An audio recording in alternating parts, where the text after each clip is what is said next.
This is the Ibanez GA35TCE, and this video has been a year and a half in the making. Short story long, I got this guitar a year and a half ago with the full intention of doing a deep dive review on it, but unfortunately, sometimes life gets in the way. The good news is I've spent that time playing it and finding out what I like about it, what I don't like about it, and whether or not it's worth your time, effort, and money.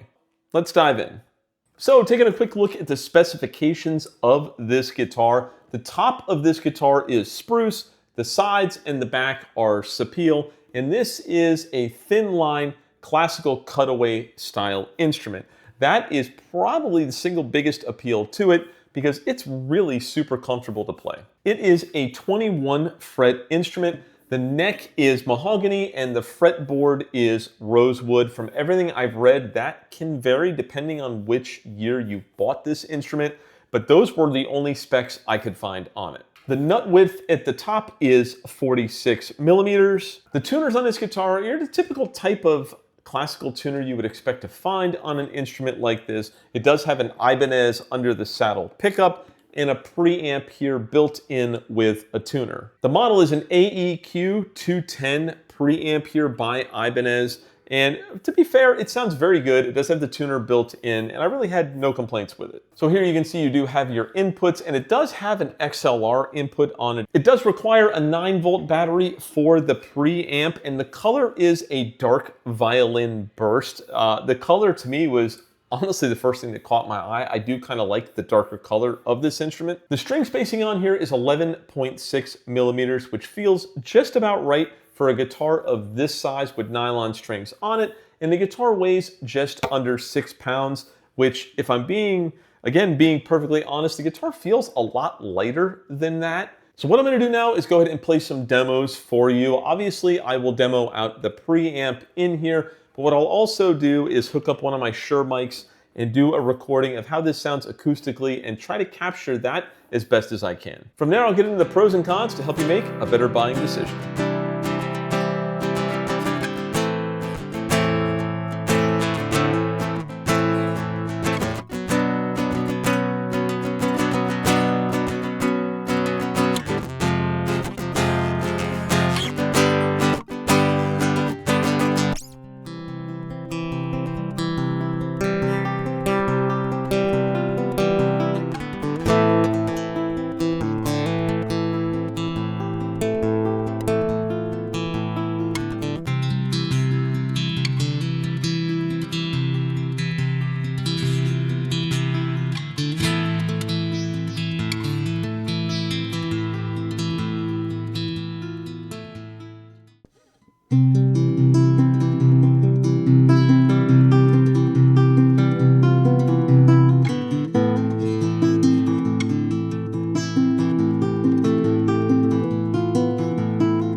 So that should give you guys a good idea of how this guitar sounds. What I'd really like to do now is get into what I liked about the guitar and then talk about what I thought could either be improved or perhaps what I didn't like about it. So starting with the first thing that I really liked about the guitar was the fact that it is a Thinline instrument and it's wildly comfortable to play. The whole point of this guitar being Thinline is to be more comfortable and be easier to hold and easier to play. I like to bring it out by the fire pit and relax, and what makes this guitar special is the fact that it's thin. The second thing I really liked about this instrument is that the pickup sounds really good that's in it when I record it, and I've used it for various recordings. It sounds really good. Having the built-in tuner and the EQ functionality is also nice. All of that helps you to kind of perfect the tone. The third thing I really liked about this guitar is the nut spacing. It feels just right for being a nylon classical style instrument. There's plenty of room for the vibration of the strings, and it just ultimately helps with the comfortability of this instrument. The fourth thing I liked about the guitar was the overall fit and finish. For a sub $500 guitar, this guitar had no finish imperfections. All of the frets were level as they should be. The neck was straight and there were no sharp fret edges. So while this is definitely a budget instrument, it certainly didn't feel like it when you play it. And lastly, number 5, the fifth thing that I really liked about the guitar is just taking it out of the box. It didn't need any other adjustments other than being tuned. There was no need to do a truss rod adjustment. There was no need to really set it up. It was pretty much set up right out of the box, good to go. And there are a few things that you should be aware of, one of which is kind of obvious, but The first thing I would say where this guitar is just a little bit deficient is in tone, because it's a thin line, and that should be obvious that you're not going to get this wild depth of tone on a guitar that's really only this thick.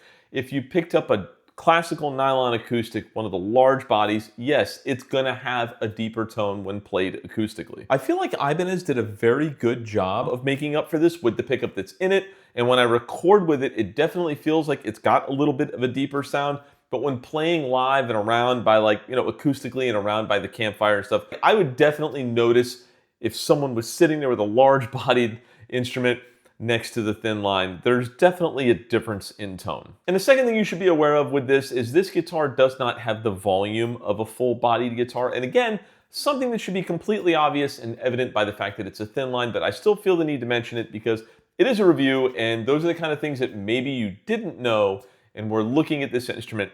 It's not going to have the volume of a full-bodied guitar. Now for me, this works out perfectly because when I sit by the fire in the evenings, my neighbors don't have to hear my trash playing. But if you're looking to get amplified with acoustic and have a louder acoustic sound, this particular guitar may not work for you. So with all of that said, everything else on the guitar functioned as it should.